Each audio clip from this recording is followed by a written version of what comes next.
Finally जे स्वप्न पाहिलं होतं ते आज पूर्ण झालं.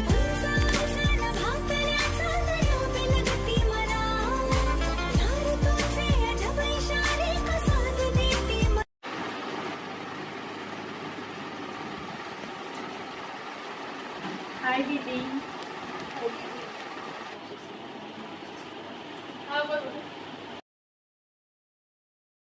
कॉलेज का पहला दिन, नए सपने, नए लोग, एक नए सफर की शुरुआत.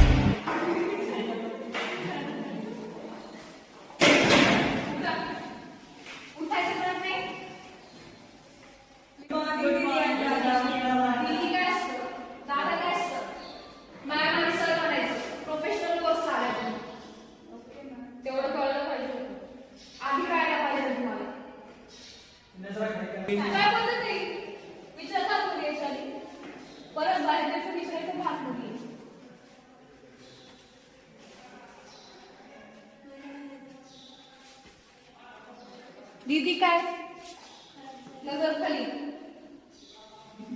तू हसू नको. ए हसायला काय होतं मला?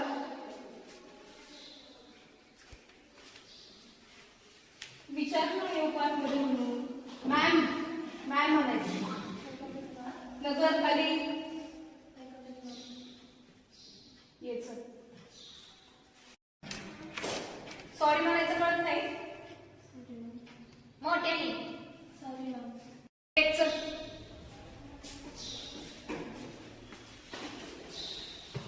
असायला मी सांगितलं. येऊ नाव काय तुझं? पूर्ण नाव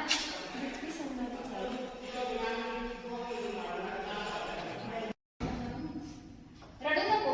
रडायची नाटकं नाही करायची. सगळ्या मेडिकल कॉलेजमध्ये होतच असतं हे. शांत एकदम. इन्स्ट्रक्शन दिले ना तेवढे फक्त लक्षात ठेव.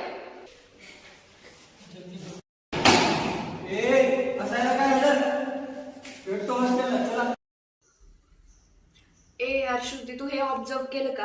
हे जे ज्युनियर्स आलेत ना ते आपल्याला कसं बोलतायत दीदी वगैरे. ह्यांना मॅनर्सच नाही येत ना काय?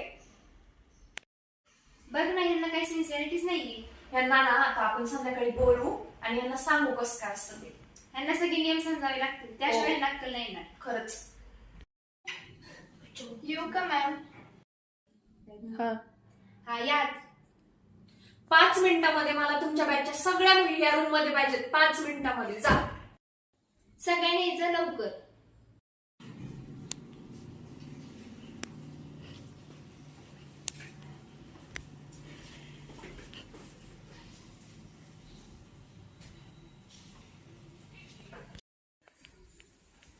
ए वर कुठं? खाली बसा.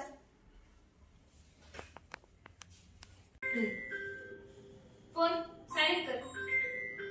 सगळ्यांनी फोन तिकडे जमा करा. पटकन फोन जमा करा. तुम्हाला आतापर्यंत कळालंच असेल आम्ही कोण येते. काय करायचं? प्रत्येकाने एकेकाने आम्हाला इंट्रो द्यायचा त्यांचा. माय नेम इज महेश्वरी शेखर कर्डिले. मराठीत बोले. माझं नाव महेश्वरी शेखर कर्डिले आहे. माझा नीटचा स्कोर 400 होता. मराठीत परत सांग. माझं नाव महेश्वरी शेखर कर्डिले. माझा नीटचे गुण रडायला काय झालं तुला? एवढं तेवढं का करून रडायचं? डॉक्टर रडणार आपण? हा फक्त इंट्रो आहे. रॅगिंग नाही घेते आम्ही तुमची. ठीक आहे. काय झालं तुला? काय रडतीये? काय झालं? मी असं एक्सपेक्टच केलं नव्हतं की सिनियर्स असे वागतील. मला असं वाटलं होतं की कॉलेजमध्ये येऊन सिनियर्स सोबत खूप चांगली फ्रेंडशिप होईल. नाही यार, बघ ना सिनियर कसे वागतात आपल्यासोबत. मी पण नव्हतं एक्सपेक्ट केलं की असं होईल. आपण आजच आलो आणि बघ ना काय झालंय आपल्यासोबत. मी तर फर्स्ट टाइम राहते आता हॉस्टेलला. मी असं बिलकुल एक्सपेक्ट नव्हतं केलं. ये सब क्या हो रहा है हॉस्टल पर?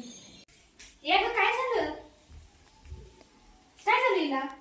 माहिती रडते. काय रडती तू? मग अशी जे झालं त्यामुळे रडतेस का? अगं हे सगळं होत असतं, सगळ्या मेडिकल कॉलेजमध्ये होतं, हे इंटर होता फक्त ग. नंतर सिनियर्स बरोबर होऊन जाते फ्रेंडशिप. थोडा वेळ दे सगळ्यांना, मग थोडं बॉन्डिंग स्ट्रॉंग झालं ना तुला चांगलं वाटेल.